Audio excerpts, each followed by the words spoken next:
드디어 스니커즈 매니아들이 모두가 기다려왔던 영화 에어가 오늘 개봉을 했습니다. 3월 31일날 시사회가 있었는데 시사회에 당첨이 돼서 영화를 조금 더 일찍 봤는데 정말 이 영화 대박입니다. 꼭 보시길 추천드리겠습니다. 시사회를 어떻게 가게 됐냐면 저 같은 경우에 부그즈트랩 응모를 했는데 유튜브 스니커즈의 선배님이신 마온TV의 마온님께 같이 가자고 이제 태그를 달았단 말이에요. 근데 저는 이벤트에 떨어지고 마온님이 이벤트에 당첨이 되신 거예요. 그래서 마온 형님께서 저한테 같이 가자 이렇게 말씀해 주셔가지고 형님 덕분에 다녀올 수가 있었습니다. 풋셀에서 하는 또 이벤트에도 제가 응모를 했었더라고요.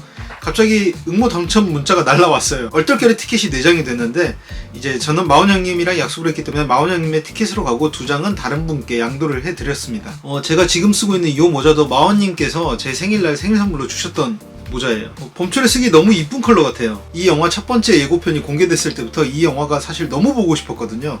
물론 저뿐만이 아니라 스니커즈를 좋아하시는 모든 분들에 해당이 되겠지만요. 시사회를 가기로 한 날부터 이제 너무나 제 안에서 이 두근거림이 심한 거예요. 무엇보다 이 시사회에 오는 사람들은 다들 스니커즈를 좋아하시는 분들이니까 굉장히 예쁘고 멋진 조던을 신고 가야겠다 이 생각을 하고 있었거든요. 후보군이 압축이 됐어요. 무조건 조던 1을 신고 가야겠다. 이 영화 자체가 에어조던 1의 탄생까지 이야기를 다루고 있기 때문에 그 의미를 좀 찾기 위해서 에어조던 1 모델을 신고 가기로 결정을 했어요. 그래서 뭐를 신고 갈지 한참을 고민을 했단 말이죠. 그런데 이 영화 배경 자체가 1984년도에 나이키와 마이클 조던이 계약을 했던 바로 그 사건을 영화한 거기 때문에 좀 더 의미 있는 모델을 신고 가자라고 생각을 하게 됐어요. 시사회장에서 너무나 많은 분들이 저랑 같은 신발을 신고 오셨더라고요. 에어조던 1 로스트 앤 파운드 모델을 신고 갔습니다. 조던이 계약을 하고 에어조던 1 시카고 모델의 목업이 탄생하기까지의 시간을 다루고 있는 영화거든요. 그래서 그 영화에서 실제로 등장하는 에어조던 모델이 바로 이 모델의 모티브라고 할 수 있는 시카고 모델이란 말이죠. 그래서 영화에 나오는 시카고를 신고 가는 게 맞겠다라는 생각이 들더라고요. 하지만 저에게는 1985년에 나왔던 에어조던 1 시카고가 없기 때문에 이 모델을 선택을 하게 됐습니다.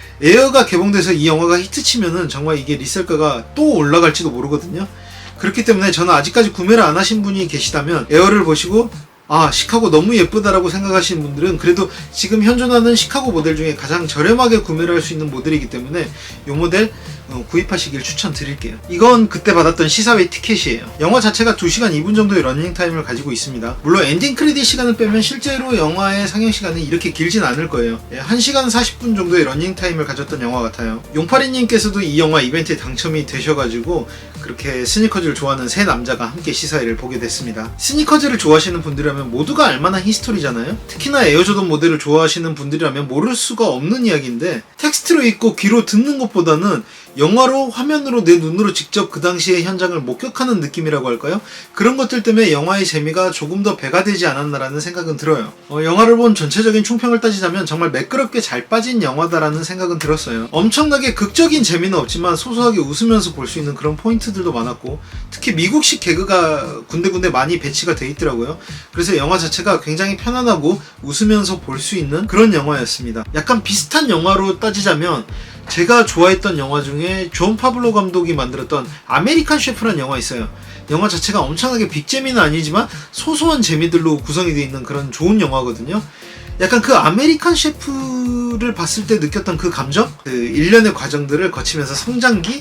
약간 그런 것들을 담고 있기 때문에 그 아메리칸 셰프란 영화랑 좀 약간 결이 비슷한 영화였어요. 하지만 세상의 모든 영화가 완벽할 수는 없겠죠. 이 영화를 보면서 느꼈던 아쉬웠던 점도 몇 가지가 있어요. 저는 어떤 게 아쉬웠냐? 일단 이 영화 자체가 실제로 있었던 역사를 소재로 한 거기 때문에 사건의 전개에 있어서 약간 극적인 연출은 부족한 편입니다. 영화 자체가 빌런이 존재하질 않아요. 적군이라고 할 만한 등장인물이 없기 때문에 극적인 긴장감이 다소 떨어지는 편이 있습니다. 영화적인 재미라고 할까요? 우리가 무슨 액션 영화나 그런 영화들을 보게 되면 주인공이 위기를 겪고 그 위기를 겪으면서 마지막에 짜잔 하고 나타나는 뭐 그런 연출이 많이 있잖아요. 근데 이 영화 같은 경우에 실화를 모티브로 한 영화이기 때문에 약간 그런 극적인 연출에 있어서는 조금 부족하지 않았나라는 생각이 들더라고요. 그 당시에 이런 일들이 있었고 이런 일들을 좀 담담하게 한번 볼래? 이 사건에 관련됐던 사람들의 감정은 이랬을 거야 라는 약간 그런 식의 연출이 돋보이더라고요. 맷 데이먼이 맡았던 소니 바카로의 역할에 몰입이 돼서 조던이랑 계약을 하려면 저기서 어떻게 하고 어떻게 해야지 라는 생각들을 하면서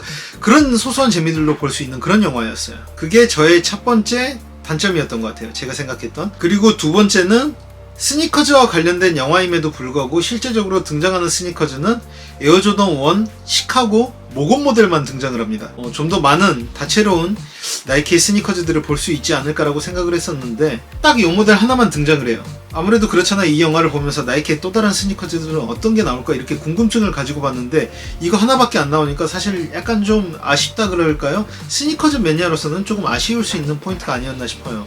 그리고 세 번째, 역사의 허구성이라고 할까요? 실제로 1985년도에 마이클 조던과 에어 조던이 같이 이미지가 공개됐던 모델은 이 시카고 모델이 아니라 블랙톤 모델이거든요. 근데 영화상에서는 그 블랙톤 모델이 아니라 이 시카고 모델이 등장을 한단 말이죠. 시카고 하면 마이클 조던, 마이클 조던 하면 시카고라는 그런 대표적인 이미지가 붙어있는 스니커즈이기 때문에 블랙톤 모델이 아니라 이 시카고 모델로 촬영을 하지 않았나 싶습니다. 아무래도 이건 영화적인 허구성이기 때문에 보는 분들께서도 너무 불편해하지 마시고 그걸 그냥 즐거운 마음으로 받아들이면서 보시면 뭐 나쁘지 않을 거라고 생각을 합니다. 그러면 제가 방금 전에 말씀을 드리면서 꼽았던 단점들 이외에 이 영화를 꼭 봐야 될 장점도 이야기를 해볼게요. 이 영화의 장점은 음악과 화면적인 구성입니다. 84년도 당시에 나왔던 미국의 문화를 고스란히 녹여낸 오프닝 장면에 들어간 음악부터 시작을 해서 영화 전체적으로 흐르는 음악들이 당시의 84년도의 미국의 분위기를 너무나 잘 표현해주고 있거든요. 1984년도의 바이브를 느끼고 싶으신 분들이라면 이 영화 정말 추천드리도록 하겠습니다. 그 다음에 두 번째 이유는 배우들의 신들린 연기입니다. 정말 모든 출연진들이 열연을 펼쳤고 영화 자체가 실제로 우리가 그 역사의 현장에 와 있는 듯한 그런 몰입감을 줄 정도로 배우들의 연기가 너무 탁월했어요. 특히나 저는 이 영화에서 너무 좋았던 캐릭터가 피터 무어 캐릭터거든요. 다소 좀 코믹화되어 있고 과장화되어 있는 느낌은 있지만 어떻게 보면 에어조던 1을 탄생시킨 에어조던 1의 아버지라고 할 수 있는데 그 피터 무어가 정말 말도 안 되는 미션을 받고 에어조던 1을 만들어가는 그 과정에서 그가 보여주는 그런 유쾌한 캐릭터들이 너무나 멋있게 보였어요. 약간 괴짜 천재, 약간 그런 느낌이 들더라고요. 그래서 저는 그 피터 무어의 캐릭터가 너무나 좋았습니다. 그리고 이 영화의 장점 세 번째, 스니커즈 덕후로서의 뽕이 차오릅니다. 이게 역사로 치면 약간 단군 신화? 진짜 스니커즈 역사에 있어서 절대 빼놓을 수 없는 신발이 에어조던이란 말이죠. 그런데 그 에어조던 1의 탄생 과정들을 영화로 딱 보니까 드는 느낌이 이건 정말 역사 다큐다. 정말 내가 위대한 스니커즈를 신고 있구나 라는 생각이 들 정도로 뽕이 정말 가득 차오르는 그런 영화입니다. 이 영화를 그러면 어떤 분들이랑 보면 좋냐? 이 영화는 정말 스니커즈 좋아하시는 분들이라면 환장할 수밖에 없는 영화이기 때문에 스니커즈를 좋아하는 친구가 주변에 있다 그러면 저는 이 영화는 무조건 그런 친구랑 같이 봐야 된다고 생각을 했어요. 왜냐면 영화 끝나고 나온 다음에 저랑 용파리님이랑 마원님이랑 이렇게 셋이서 이 영화 관련된 애프터 토크를 엄청나게 나눴어요. 똑같은 스니커즈를 좋아하는 사람들이지만 각자의 생각이 영화를 느끼면서 느꼈던 재미의 포인트가 각자가 다르다는 거, 그런 것도 되게 재미있었던 부분인 것 같아요. 지금 이 영화를 볼지 말지 망설이시는 분들이 계시다면 자기가 평소에 스니커즈를 좋아했다, 그리고 1980년대 문화에 관심이 있다 하시는 분들은 이 영화 꼭 보시길 추천드리겠습니다. 시카고 있으신 분들은 신고 가시는 거 꼭 잊지 마시고요. 지금까지 레트로먼이었습니다.